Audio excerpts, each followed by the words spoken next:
بسم اللہ الرحمن الرحیم۔ معزز ناظرین، آپ دیکھ رہے ہیں SRM پنڈی نیوز چینل۔ میں ہوں آپ کا میزبان شوکت ملک، راولپنڈی کی تازہ ترین خبریں لے کر آپ کی خدمت میں حاضر ہوں۔ مرکزی سیرت و میلاد کمیٹی راولپنڈی کے صدر ندیم شیخ، جنرل سیکرٹری ابرار شیخ نے سویڈن میں قرآن پاک کی بے حرمتی کی سخت الفاظ میں مذمت کرتے ہوئے کہا ہے کہ سویڈن کے ملعون بدبخت شہری نے حکومت اور نظامیہ کی سرپرستی میں قرآن پاک کی بے حرمتی کی ہے۔ اس ناپاک حرکت سے دنیا بھر کے مسلمانوں کے جذبات مجروح ہوئے ہیں، جس سے امت مسلمان شدید غم و غصے میں مبتلا ہے۔ گزشتہ روز مرکزی سیرت و میلاد کمیٹی کے منظمتی اجلاس سے خطاب کرتے ہوئے انہوں نے کہا کہ ہم اس حرکت کی شدید الفاظ میں مذمت کرتے ہیں۔ اجلاس میں سرپرست چودھری خورشید انور، سرپرست مشتاق احمد مغل، سینئر نائب صدور فرحان شیخ، فواد بٹ، نائب صدور عاصم اللہ قریشی، شیخ کاشف رسول، حاجی محفوظ، اظہر علی قادری، سیکرٹری اطلاعات Ghulam Ali Khan, deputy general secretary شیخ عزیر، جوائنٹ سیکرٹری صنوبر گل، فائنانس سیکرٹری عثمان ضیائی، آفس سیکرٹری عمر قادری، حمزہ قریشی اور دیگر عہدیداران اور ممبران نے شرکت کی۔ انہوں نے کہا کہ اس سے قبل مختلف ادوار میں کبھی قرآن پاک اور کبھی مسلمانوں کے برگزیدہ ہستیوں کی گستاخیاں کر کے مسلمانوں کے جذبات سے کھیلا جاتا رہا ہے۔ یہ فاقہ کش جو موت سے ڈرتا نہیں، ذرا روح محمد اس کے بدن سے نکالے گی، ناپاک زراعت کبھی بھی کامیاب نہیں ہوگی۔ مسلمان کٹ تو سکتے ہیں، مر تو سکتے ہیں، مگر قرآن پاک کی بے حرمتی کی صورت برداشت نہیں کر سکتے۔ انہوں نے عالمی امن کے دعوے دار اداروں، اقوام متحدہ مسلمانوں کے حقوق کی نمائندہ تنظیم OIC سے مطالبہ کیا ہے کہ وہ اپنے اثر و رسوخ اور اختیارات کا استعمال کرتے ہوئے سویڈن کے خلاف قرارداد مذمت لائے اور آئندہ کے لیے اس قسم کے ناپاک حرکات کی روک تھام کے لیے عالمی قوانین پر عمل درآمد کروائے۔ اس سلسلے میں عالم یورپ پر دباؤ ڈالا جائے۔ عید الاضحیٰ کے موقع پر راولپنڈی شہر بالخصوص سیکٹر C میں صفائی کے بہترین اور مثالی انتظامات پر سینیٹری ورکرز اور سپروائزر سمیت دیگر عملہ مبارکباد کا مستحق ہے۔ ان خیرات کا اظہار راولپنڈی ویسٹ مینجمنٹ کمپنی کے منیجنگ ڈائریکٹر رانا ساجد صفدر نے سابق یونین کونسل ناظمین اور نائب ناظمین اور کونسل پر مشتمل عوامی نمائندوں کے وفد سے ملاقات کے دوران گفتگو کرتے ہوئے کیا۔ انہوں نے فیلڈ کے عملے کے لیے 1 ماہ کی اضافی تنخواہ کا اعلان کرتے ہوئے کہا کہ راولپنڈی صفائی کے لحاظ سے پنجاب کا نمبر 1 اور مثالی شہر ہے۔ پورے شہر بالخصوص سیکٹر C میں چیف زون آفیسر سید طاہر مبین شاہ، زون آفیسر جوناتھن گل، معراج اور سینیٹری سپروائزر دانش شہزاد کی نگرانی میں موہن پورہ، کالج روڈ، امام بارگاہ محلہ، عسکر مال اسکیم، عیدگاہ محلہ، ڈوگ دلال، اکال گڑھ، ہری پورہ، فیروز پورہ، چٹیاں اٹیاں، راجہ بازار، گانج منڈی، نمک منڈی، ورکشاپی محلہ، کوہاٹی بازار، سرافہ بازار، ارجن نگر، اطاعت کالونی، وارث خان، نیا محلہ اور آریہ محلہ نمبر 2 سمیت دیگر علاقوں کی گلیوں میں صفائی کر کے چونا بھی چھڑکایا گیا، جسے شہریوں نے بہت سراہا ہے۔ امیر جماعت اسلامی ضلع راولپنڈی سید عارف شیرازی نے کہا ہے کہ امیر جماعت اسلامی پاکستان سراج الحق کی کال پر سویڈن میں قرآن مجید کی بے حرمتی کے خلاف آج 7 جولائی بروز جمعۃ المبارک عالمی سطح پر یوم مذمت منایا جائے گا۔ راولپنڈی ضلع میں بھی سویڈن کی طرف سے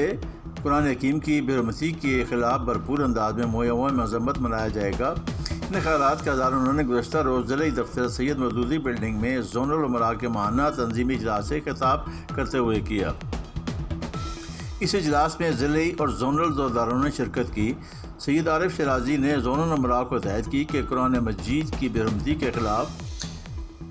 آج 7 جولائی کو بعد نماز جمعہ تمام تحصیل ہیڈ کوارٹرز پر بھرپور احتجاجی مظاہرے کیے جائیں۔ انہوں نے کہا کہ سویڈن کے گستاخانہ عمل نے دنیا بھر کے مسلمانوں کے دلوں کو جلایا ہے۔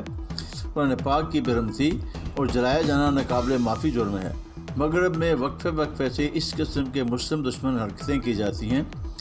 یہ ایک سنگین جرم ہے۔ انہوں نے کہا کہ مسلمان حکمرانوں کی غفلت اور عدم توجہی کی وجہ سے امریکہ اور یورپ میں اسلامو فوبیا کا دائرہ بڑھتا جاتا ہے۔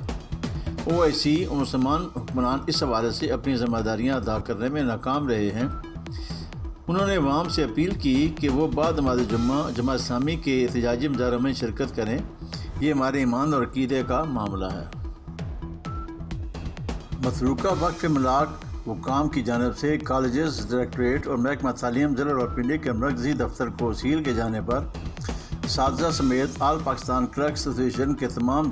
گروپوں کا احتجاج رنگ لے آیا اور گزشتہ روز ملازمین نے دفتر کے باہر احتجاجی دھرنا بھی دیا تو ڈائریکٹر کالجز راولپنڈی ڈویژن شیر احمد ستی، چیف ایگزیکٹو آفیسر ضلعی ایجوکیشن اتھارٹی یاسین خان بلوچ اور آل پاکستان پرائیویٹ مینجمنٹ ایسوسی ایشن کے ڈویژن صدر ابرار خان نے کمشنر راولپنڈی ڈویژن لیاقت علی چٹھا سے ان کے دفتر میں ملاقات کی اور انہیں تمام معاملات کے بارے میں آگاہ کیا۔ دوسری جانب یہ معاملہ سابق ایم این اے حبیب عباسی نے ذاتی طور پر وزیر اعظم پاکستان میاں شہباز شریف سے رابطہ کیا اور انہیں معاملے پر آگاہ کیا۔ بعد ازاں سابق ایم این اے نے ڈپٹی ڈائریکٹر ایڈمنسٹریٹر متروکہ وقف املاک آصف خان کو فوری طور پر دفتر کو ڈی سیل کرنے کی ہدایت کی، اس معاملے کو حل کرنے کے لیے کہا اور باقی قانونی طور پر جو معاملات چل رہے ہیں ان کو مل بیٹھ کر حل کیا جانا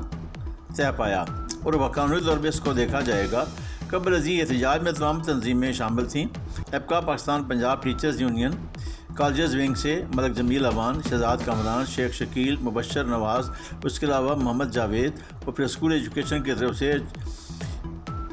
ارشاد سلطان، راجہ فہیم اکبر، جنجوا سمیت دیگر نے شرکت کی۔ بعد ازاں سابق ایم این اے حنیف عباسی سے کالجز ڈائریکٹوریٹ اور محکمہ تعلیم کے مرکزی دفتر پہنچے، جہاں director colleges Rawalpindi division professor شیر احمد ستی اور کلرک ایسوسی ایشن کی تمام تنظیموں نے ان کا استقبال کیا اور دفتر ڈی سیل کرانے پر ان کو شکریہ ادا کیا۔ پاکستان مسلم لیگ نون کے رہنما راجہ ساجد عباسی نے گزشتہ روز صوبائی وزیر صحت ڈاکٹر جمال ناصر سے ملاقات کی اور انہیں بی ایچ یو موظف اپریل ضلع راولپنڈی کی اپ گریڈیشن، ڈاکٹرز اور عملہ کی عدم زیادتی کے متعلق اور علاقہ کے عوام کو علاج معالجہ کے سلسلے میں درپیش مشکلات بنیادی صحت کے حوالے سے صوبائی وزیر ڈاکٹر نے آگاہ کیا، جس پر وزیر صحت نے فوری طور پر ڈاکٹر کی تعیناتی کی منظوری دی اور راجہ ساجد عباسی ان کے ساتھ آنے وقت کی یقین دہانی کروائی کہ وہ جلد بنیادی صحت مرکز کا دورہ کریں گے اور اس کی اپگریڈیشن کے معاملے میں اپنا بھرپور تعاون کریں گے، جس پر راجہ ساجد عباسی نے ان کا شکریہ ادا کیا اور ڈاکٹر جمال ناصر کی شعبہ صحت کے حوالے سے شبانہ روز کوششوں پر ان کو خراج تحسین پیش کیا۔ پاکستان مسلم لیگ نون شعبہ خواتین کی رہنما اور سابق ایم پی اے لبنہ ریان پیرزادہ نے کہا ہے کہ ملکی معیشت میں آئی ایم ایف کا معاہدہ ملکی ترقی کے لیے ہوا کا خوشگوار جھونکا ہے۔ عمران خان کے دور میں معیشت پر قابض کرپٹ اور نائل لوگوں نے پاکستان کو لوٹ کر پاکستانی معیشت کو بری طرح ہچکولے کھانے پر مجبور کر دیا تھا۔